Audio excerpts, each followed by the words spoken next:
आज का मुद्दा पेश किया जाए। मिलॉर्ड, हम तो आपके बेटे से बहुत परेशान हो गए हैं। एक मिनट, इस अदालत में ये हमारा बेटा नहीं बल्कि एक मुजरिम है, इसलिए शब्दों का सही इस्तेमाल किया जाए। हाँ, जहाँपना, हम ये कहना चाहते थे कि हम बहुत परेशान हो गए हैं इनसे। हाँ, तो क्या परेशानी है, जरा खुलकर बताएं। हाँ, मैं वही बताने जा रही हूँ बाबूजी।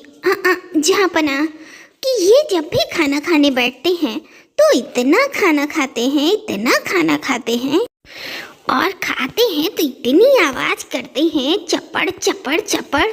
हम कहीं बाहर जाते हैं ना तो लोग हमें ऐसी नज़र से देखते हैं जैसे कोई एलियन आया हो। अरे भाई, तुम ऐसे खाना क्यों खाते हो मुजरिम? अरे इंसानों की तरह खाना खाओ भाई, आराम से खाओ। आसपास लोगों को तुम्हारे खाने की वजह से कोई असुविधा नहीं होनी चाहिए। अरे भाई, तुम बंदरों की तरह खाना क्यों खाते हो? मुजरिम महेश, आप अपनी सफाई में क्या कहना चाहेंगे? मिलॉर्ड, हम तो बस यही कहना चाहेंगे कि ये सब हमारे दांतों का दोष है, हमारा दोष नहीं है। हमारे दांत इतने मजबूत हैं कि हम जब भी खाना खाते हैं तो उनमें से आवाज आती है। इसके लिए हम अपने छोटे भाई अनुज को बुलाना चाहते हैं। अनुज कुमार, हाजिर हों। फिर अनुज भागा भागा अपने कमरे से निकलकर वहां पहुंचता है। हम जो भी कहेंगे बिल्कुल सच कहेंगे, सच के सिवा और कुछ नहीं कहेंगे। मिलॉर्ड, हम ये बात मानते हैं कि भैया के दांत बहुत मजबूत हैं। उन्होंने एक बार हमें बचपन में काट लिया था, देखिए निशान अभी तक है। देखिए जहाँपना, और तो और ये अपने दांतों से अखरोट और सुपारी भी फोड़ लेते हैं। हम तो यही कहेंगे कि इनके दांत हाथी से भी ज़्यादा मजबूत हैं। इसीलिए खाना खाते वक्त उनके दांतों से आवाज़ आती है।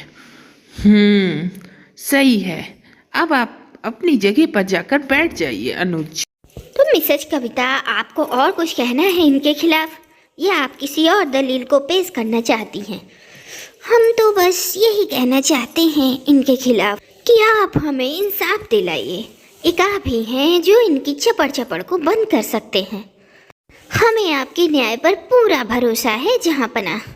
हम यही कोशिश करेंगे कि हम दोनों के पक्ष में फैसला दे सकें। आप लोग अपनी अपनी जगह पर बैठ जाइए, हमें 5 मिनट का समय दीजिए। फिर 5 मिनट बाद तो 5 मिनट का वक्त लेते हुए हमने आपस में बातचीत करके ये फैसला निकाला है कि आज से मिस्टर महेश को वो दंत मंजन नहीं दिया जाएगा, क्योंकि जो दंत मंजन ये करते हैं वो बहुत तेज है। उसके करने से इनके दांत नुकीले होते जा रहे हैं, जिसकी वजह से खाना खाते वक्त इनके दांतों से आवाज आती है। ये अदालत तुम्हें ये फैसला सुनाती है कि आज से तुम साधारण से टूथपेस्ट का इस्तेमाल करोगे, जिससे कि तुम्हारे दांत इतने नुकीले ना हो। यही आज की अदालत का आखिरी फैसला है। आपकी बड़ी कृपा है जहाँपना। क्या हुआ? आप लोगों को समझ नहीं आया ये क्या हो रहा है? अरे इसके लिए आप लोगों को शुक्ला परिवार के इतिहास के बारे में समझना होगा। ये है मिस्टर राम नरेश शुक्ला, महेश के पिताजी।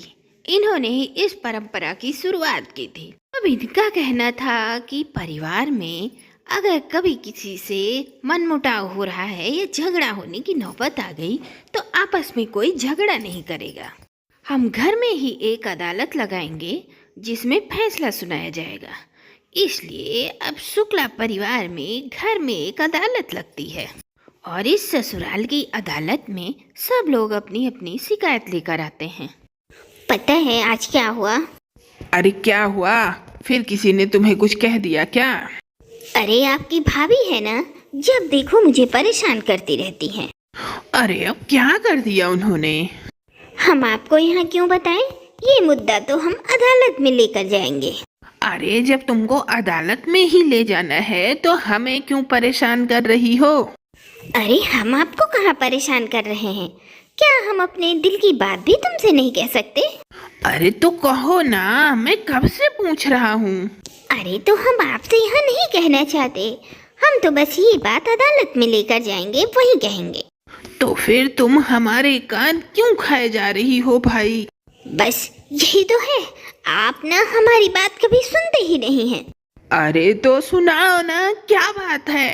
कब से यही कहे जा रही हो और बात भी नहीं बता रही हो? नहीं नहीं, हम यहाँ क्यों कहें, हम तो सीधा अदालत में ही कहेंगे। हे भगवान, मार डालो मुझे। अब इस बार की अदालत में देवरानी जेठानी का मुद्दा था। मुद्दा ये था कि कीर्ति अपनी देवरानी सविता को अचार खाने पर रोकती है। आज की अदालत शुरू की जाए।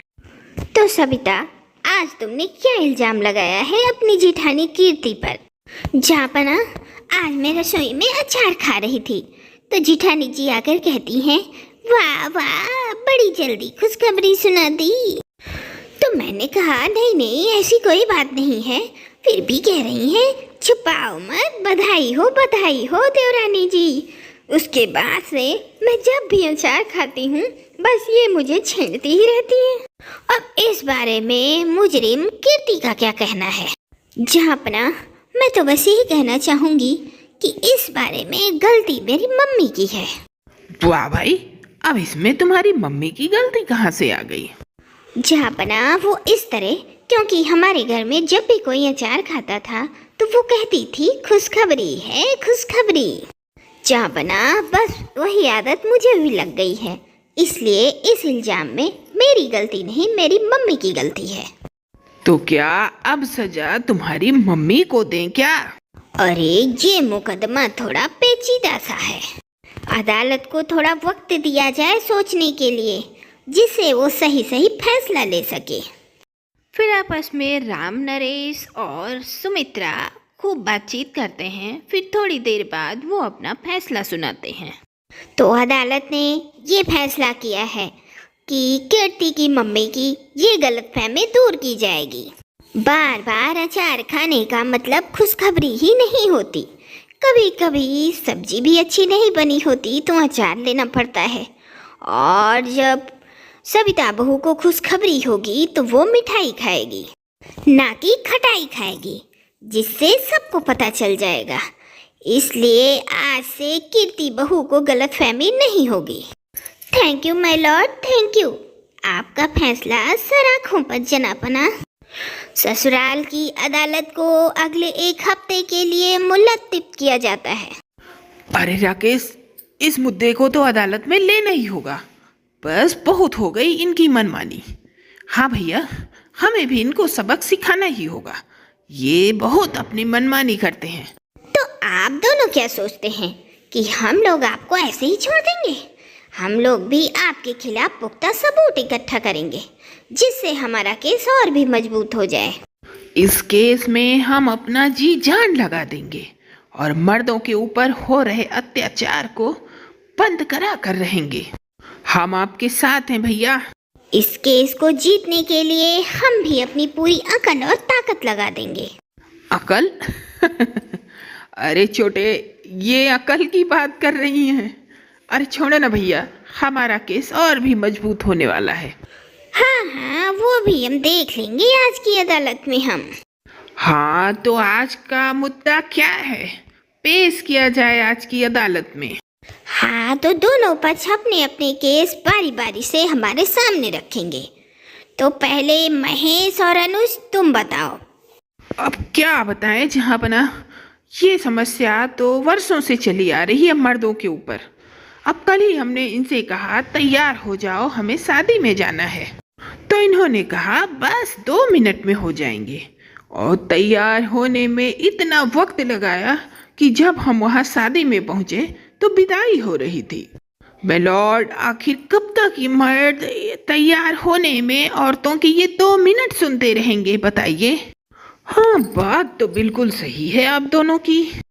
अरे अभी हमने दूसरे पक्ष के आरोप नहीं सुने, जरा रुकिए। हाँ, तो कीर्ति और सविता, आप दोनों अब अपनी दलील रखिए। मिलॉर्ड, हम जब इनसे पूछते हैं कि घर कितनी देर में आ रहे हो तो कहते हैं बस आ रहे हैं 10 मिनट में, और घर पहुंचते हैं पूरा 2 घंटे बाद। तो ये क्या अत्याचार नहीं है? बिल्कुल सही बात है। ये भी तो यही करते हैं। अरे तो रात में ट्रैफिक ही इतनी होती है कि कोई भी लेट हो सकता है। और हमारा जो घर का काम होता है उसमें लेट हो जाती है, उसका क्या? अब तैयार होने में कितना वक्त लगता है, जरा सोचो। हम तो 15 मिनट में तैयार हो जाते हैं। अरे तो आप लोगों को करना ही क्या होता है? कपड़े हम निकाल के दें, सब कुछ आपके हाथ में हम लोग दें, और हमें खुद सारा घर और खुद को भी तैयार करना होता है। अरे तो तैयार होने के लिए 1 घंटा भी कम होता है क्या? हाँ, अब जैसे आप लोगों को बाथरूम में 2 घंटा भी कम पड़ जाता है। हाँ, सही कहा, बिल्कुल सही कहा मिलॉर्ड। और आप दोनों को चुगली करने के लिए पूरा 2 घंटा भी कम पड़ जाता है क्यों? वाह वाह वाह वाह, क्या बात कही है भैया। यहाँ जज मैं हूँ, इसीलिए फैसला मेरा ही चलेगा, समझे? अरे तो मैं भी जज हूँ, फैसला मैं ही सुनाऊंगा। आखिर मर्दों को इंसाफ मिलना चाहिए। नहीं, फैसला मैं सुनाऊंगी। औरतों को भी इंसाफ मिलना चाहिए। हाँ हाँ, हमें भी इंसाफ चाहिए। अरे ये मुद्दा तो ससुराल की अदालत में भी नहीं सॉल्व हुआ। क्या आपके घर की अदालत में ये मुद्दा सॉल्व हुआ? अगर हाँ तो हमें कमेंट करके जरूर बताएं।